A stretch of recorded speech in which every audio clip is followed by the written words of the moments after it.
Bismillah, Assalamualaikum warahmatullahi wabarakatuh. Kita akan membahas salah satu nikmat besar Allah, yakni kita sekarang ada di bulan Muharram, bertepatan dengan bulan Agustus. Ini karunia besar. 2 bulan ini dikumpulkan oleh Allah Subhanahu wa taala. Kalau ingat Muharram berarti ingat tahun baru Islam. Ya, kalau ingat Agustus, ingat apa? Kemerdekaan, merah putih, merdeka, gitu kan? Nah, tetapi ingat juga, begitu kita ingat Muharram, kita ingat hijrah, maka semangat hijrah itu ternyata dibawa oleh para founding fathers, para pejuang kita, sehingga setidaknya kalau di dalam ungkapan semangat hijrah itu diungkapkan dalam bentuk semangat yang membara mengagungkan Allah. Biasanya dengan apa, Bu? Takbir, Allahu Akbar. Sekaligus juga kalau ingat Agustus ingat apa? Merdeka. Maka tidak bisa dipisahkan 2 hal ini. Dan Allah mengumpulkan ternyata di tahun ini Muharram ini dengan Agustus. Berbicara tentang Muharram, maka kita diingatkan dengan tahun baru Islam. Tahun 17 Hijriah, kaum muslimin dipimpin oleh Amirul Mukminin Umar bin Khattab radhiyallahu an. Beliau mendapatkan surat dari beberapa gubernur. Sebelumnya beliau biasa mengirimkan surat-surat, surat perintah, kemudian kalau ada permasalahan atau ada mungkin pertanyaan-pertanyaan beliau jawab. Nah, pada setiap surat itu yang ada adalah tanggal dan bulannya saja. Sementara tahunnya belum ada. Karena memang belum ada tahun yang berdasarkan angka. Masehi juga belum ada, tahun-tahun yang lainnya belum ada. Maka beberapa gubernur dari Umar bin Khattab radhiyallahu anhu ini mengusulkan kepada Amirul Mukminin, wahai Amirul Mukminin, tidakkah sebaiknya kalau ada tahunnya berupa angka? Maka beberapa pernyataan, beberapa usulan dan pertanyaan ini dijawab oleh Amirul Mukminin Umar bin Khattab dengan melakukan musyawarah bersama dengan para sahabat. Hasil musyawarahnya kemudian disepakati agar kaum muslimin memiliki kalender tersendiri. Musyawarah berikutnya adalah lantas kapan dimulai hitungannya tersebut. Beberapa ada yang mengusulkan lahirnya Nabi, meninggalnya Nabi, kemudian peristiwa-peristiwa yang lainnya, dan kemudian disepakati untuk memulai hitungan tahun Islam tersebut dimulai dengan peristiwa yang sangat dahsyat, peristiwa yang begitu besar pengaruhnya dalam perjuangan kaum muslimin, yakni peristiwa apa, Bu? Hijrah Nabi Shallallahu Alaihi Wasallam. Karena itu, begitu kita ingat tahun baru Islam, maka sudah seharusnya agar kiranya kita ingat juga peristiwa yang menjadi momentum penting ini, yakni peristiwa hijrah. Nah, sekarang hijrah itu apa? Secara bahasa, hijrah itu berasal dari kata hajaro yuhajiru, yang artinya adalah pindah tempat atau geser. Kalau anak sekarang terangkum di dalam makna move on lah, kata anak-anak sekarang itu. Itulah hijrah, arti bahasanya.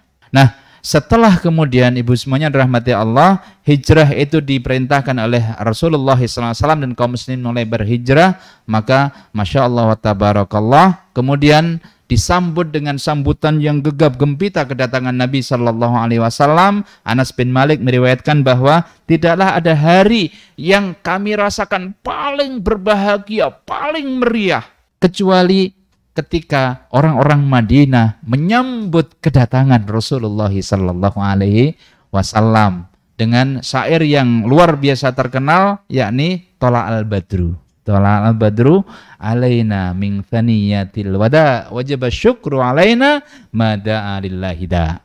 Masya Allah, tabarakallah. Mereka semuanya merasa bergembira untuk menyambut kedatangan Nabi Sallallahu Alaihi Wasallam.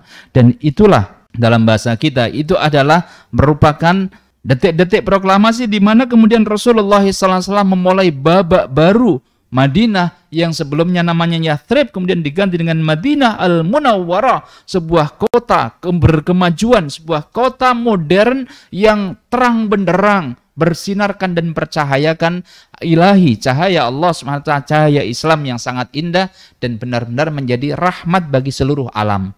Sehingga begitu nyampe, pertama kali yang dilakukan Nabi adalah membangun masjid, kemudian berikutnya adalah mempersaudarakan Muhajirin dan Ansor, dan kemudian membuat yang namanya Al-Mitsaqul Madinah Munawwarah. Dan ingatlah Al-Mitsaqul Madinah Munawwarah atau Piagam Madinah, itulah yang menginspirasi para founding fathers kita, para pendiri bangsa kita untuk kemudian menyepakati adanya kesepakatan-kesepakatan bersama. Dalam bahasa kita, kalau sekarang adalah 4 pilar, dalam bahasa yang dahulu adalah Pancasila dan Undang-Undang Dasar 1945.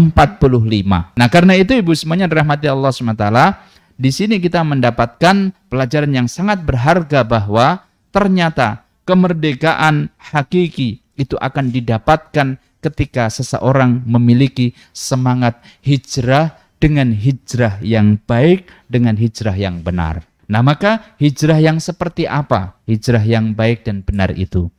Yang pertama ibu semuanya dirahmati Allah, hijrah itu secara garis besar terbagi 2. Ada hijrah makaniyah, yang sifatnya tadi pindah tempat. Hijrah makaniyah ini berlaku wajib pada saat telah diturunkan perintah oleh Allah dan kemudian telah ditetapkan oleh Rasulullah SAW. Nah, ibu-ibu semuanya, perintah hijrah itu terus berlaku dan hukumnya wajib sampai akhirnya tahun ke-8 Hijriah pada saat Mekah sudah dimenangkan lagi oleh kaum muslimin, oleh Rasulullah bersama dengan kaum muslimin dalam peristiwa Fathu Mekah. Maka setelah itulah kemudian Rasulullah bersabda, la hijrata ba'dal fathi. Tidak ada lagi perintah atau kewajiban hijrah pindah tempat setelah dimenangkannya kota Mekah. Nah, dari situ maka hijrah yang pertama yakni sifatnya makaniyah ini itu sudah tidak wajib lagi. Berarti tinggal satu, apa tadi? Yakni hijrah maknawiyah. Hijrah value, hijrah nilai, secara nilai. Dasarnya apa? Ayat 5 dari surat Al-Muddathir. Warrujza fahjur. Dan dari perbuatan-perbuatan buruk, dari kemaksiatan-kemaksiatan, dari hal-hal yang tidak diridhoi oleh Allah, hijrahlah, tinggalkanlah. Maka ayat ini menegaskan akan wajibnya perintah hijrah maknawiyah sepanjang hayat masih dikandung badan. Jadi hukumnya untuk hijrah maknawiyah, hijrah makaniyah memang sudah tidak wajib.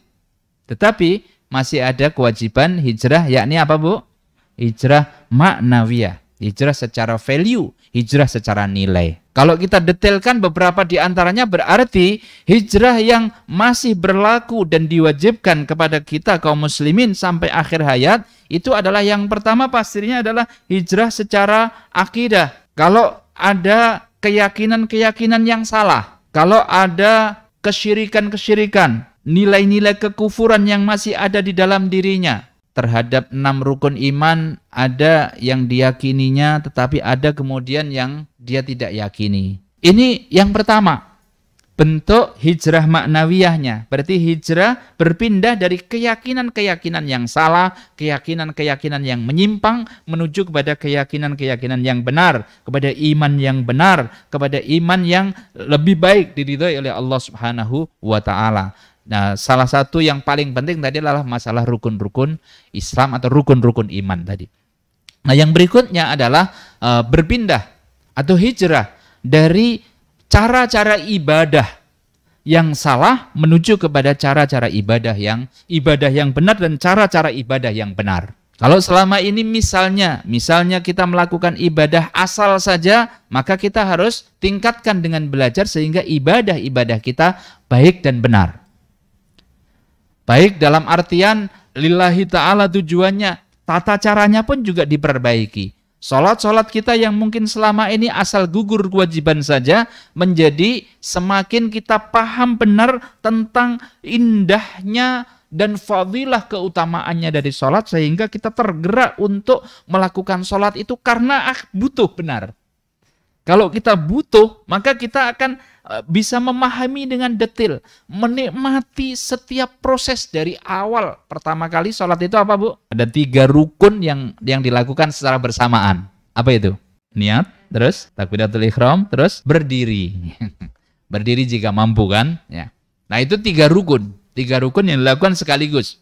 Nah, dimulai dari situ saja pada saat Allahu Akbar berdiri, takbiratul ihram dan niat saat bersamaan itu, ya, itu menikmati benar, ya. tentang indahnya, nyamannya, dan fadilah keutamaan yang ada di dalamnya. Kemudian setelah itu rukun berikutnya apa, Bu? Al-Fatihah. Ya. Nah, pada saat kita membaca Al-Fatihah, dengan kita belajar, kita paham benar tentang keutamaan bacaan Al-Fatihah yang luar biasa dahsyat di dalam sholat tersebut. Kata Allah dalam hadis qudsi, Al-Fatihah seorang hamba pada saat sholat itu terbagi dua, satu untukku, satu untuk hambaku. Pada saat seorang hamba mengatakan Alhamdulillahi Rabbil Alamin, maka Allah itu langsung menjawab. Saya mau nanya, Bu, kalau ibu-ibu kontak bestinya ibu-ibu masing-masing, kemudian ada nggak udah besti nih, tapi ternyata kontaknya hari ini jawabnya besok, ada nggak? Ada. Ada yang lebih parah? Berapa hari? 1 bulan, Allah. Parah banget, Bu, itu. Udah besti saja, ya. Udah besti itu jawabnya sehari kemudian, atau 2 hari, atau seminggu. Ada yang begitu? Ada. Tetapi tidak dengan Allah Subhanahu wa ta'ala. Semua hambanya ketika sholat dan dia mengatakan, dia dengan sadar, dengan khusyuk, dia membaca Al-Fatihah pada saat baru membaca Alhamdulillahi Rabbil Alamin saja, itu langsung dijawab oleh Allah Subhanahu wa ta'ala. Apa jawaban Allah? Hamidani abdi, hambaku memujiku. Dan itu seperti seolah-olah stempel. Majelis taklimnya ibu-ibu distempel oleh Bu Gubernur misalnya. Bermanfaat nggak kira-kira? Manfaat besar. Dapat macam-macam fasilitas, betul? Bisa. Lah ini distempel oleh Allah Subhanahu wa ta'ala. Semua hambanya yang sholat dengan khusyuk dan sadar tadi. Gimana? Indah atau indah, Bu? Luar biasa.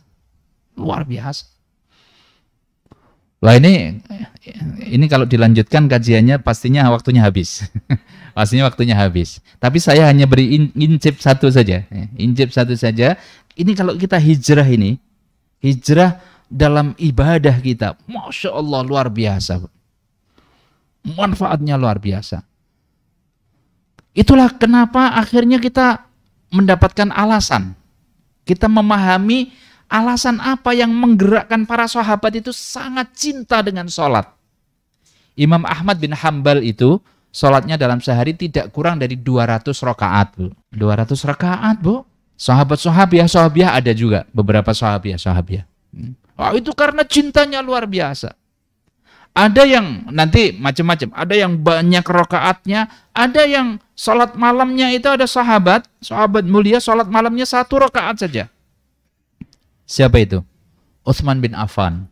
Dan itu pernah diprotes oleh umatnya. Ini gimana nih khalifah kok cuma sholat qiyamul lailnya, tahajudnya 1 rakaat saja. Atau sholat malamnya hanya 1 rakaat. Itu.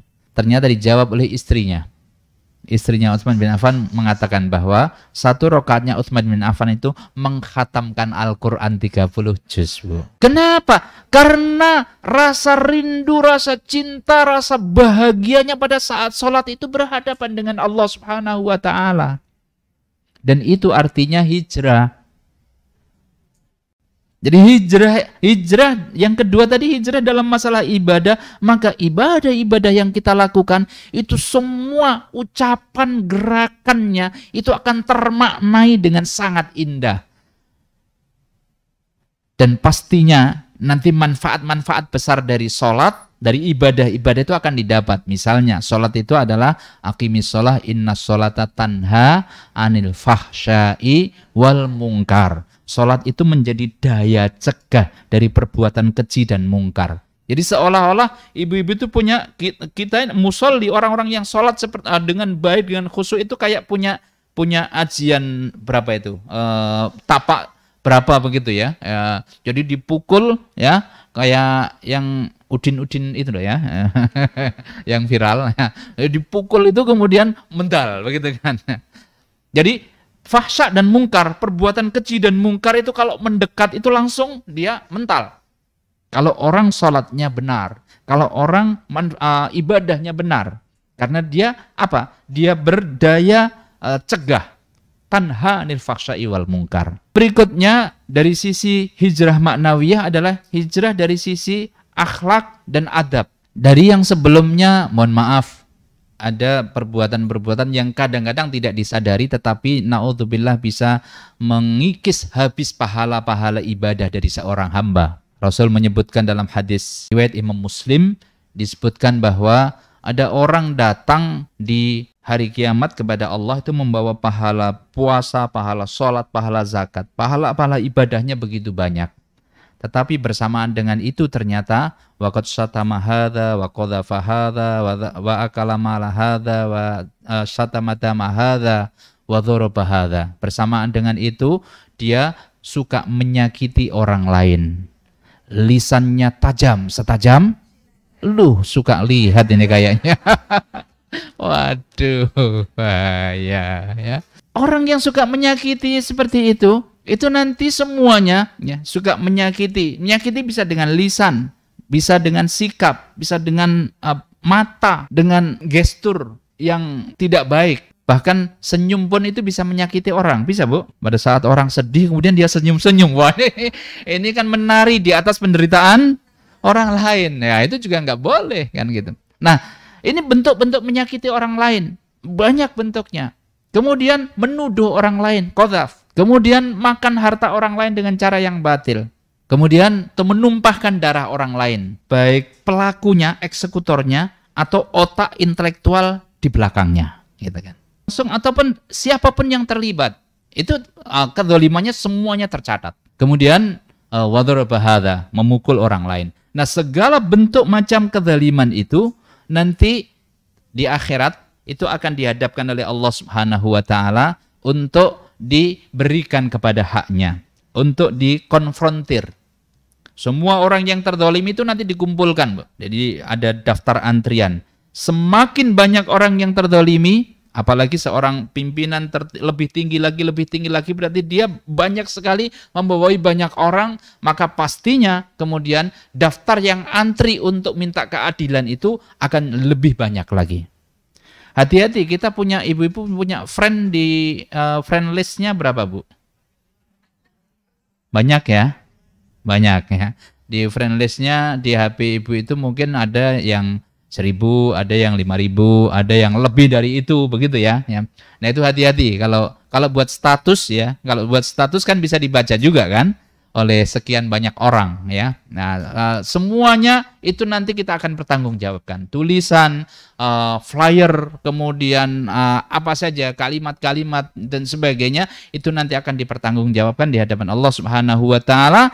Dan apa yang terjadi kalau ternyata orang yang list ya, semua friend listnya itu didatangkan kepadanya, ternyata orang-orang itu mendapatkan kezaliman dari kita, maka kebaikan pahala orang tersebut itu semuanya akan diberikan, dipakai untuk membayar kezaliman yang dilakukan. Dan ternyata dalam hadis riwayat Muslim ini disebutkan bahwa kebaikan atau pahalanya sampai habis, sementara yang antri untuk mendapatkan keadilan masih ada. Nah itu terus gimana nih? Kata Nabi SAW, maka Allah ambil dosa orang-orang ini untuk kemudian ditimpakan kepadanya. Dia nggak punya pahala. Maka dosanya orang yang terzalimi diambil untuk ditimpukkan kepadanya, dan akhirnya tinggal apa yang ada pada dirinya? Dosa. Dilemparkanlah dia ke neraka. Nah, hijrah kita harus masuk pada ranah ini. Ingat, jangan zalim. Ittaquz zulma, takutlah terhadap kezaliman. Apa saja kezaliman yang pernah kita lakukan, mari kita evaluasi benar. Kalau ada kezaliman kepada sesama, bayar. Para salafus salihin, para ulama ini mengajarkan kepada kita, saya rela untuk membayar berapapun asal kesalahan-kesalahan saya kepada sesama manusia dimaafkan. Apalagi langsung terkait dengan harta, apalagi langsung terkait dengan dunia yang dimana kita berinteraksi, bermuamalah dengannya, maka bayar semuanya. Sebagai penutup, manfaat besar ketika hijrah itu benar-benar dilakukan. Kalau semangat hijrah ini terus kita pupuk dan kemudian kita laksanakan dengan baik dan benar, manfaatnya benar-benar akan didapatkan. Salah satu saja yang ingin saya sampaikan adalah ayat 100 dari surat An-Nisa. Allah Subhanahu wa taala memberikan garansi kepada orang yang berhijrah. Wa may yuhajir fi sabilillah Barang siapa yang berhijrah di jalan Allah Subhanahu wa taala, yajid fil ardi muraghaman katsira wa sa'ah. Dia akan dapati kehidupan di dunianya, dia mendapatkan keamanan, kenyamanan, rasa enjoy, nyaman, bahagia. Kemudian wasa'ah, rezeki yang banyak. Artinya ketika kita hijrah dengan jalan yang benar, cara yang benar, maka ayat 100 ini menggaransi kepada kita, orang-orang yang berhijrah dengan baik dan benar itu mendapatkan kehidupan di dunianya, itu kehidupan yang baik, kehidupan yang aman, tentram, bahagia, dan rezeki yang banyak. Kemudian, wa may yakhruj min baitihi muhajiran ilallahi wa rasulih, tsumma yudrikhul maut faqad waqa'a ajruhu 'ala Allah. Barang siapa yang keluar dari rumahnya dalam rangka hijrah di jalan Allah dan Rasulnya, kemudian di tengah jalan belum nyampe ke tempat yang dituju, itu meninggal, mati, maka faqad waqa'a ajruhu 'ala Allah. Allah telah menetapkan baginya balasan pahala besar baginya. Riwayat hadis yang cukup masyhur adalah, ibu pernah dengar orang pembunuh 99 orang. Pernah, Bu? Pernah ya, berarti enggak saya ceritakan. Kesimpulan pentingnya, akhirnya kan dia hijrah ya. Hijrah kemudian dia mati, belum nyampe tempat. Malaikat rahmat dan azab berebut. Biasanya kalau ada orang meninggal setelah dicabut nyawanya oleh malakul maut, itu langsung diberikan yang turun. Kalau orang ini langsung keputusan, ini orang baik, berarti bagiannya malaikat rahmat. Ini orang yang nggak baik, bagiannya malaikat azab. Biasanya begitu. Tetapi khusus orang ini, ternyata dua malaikat ini berebut. Malaikat rahmat dan malaikat azab berebut.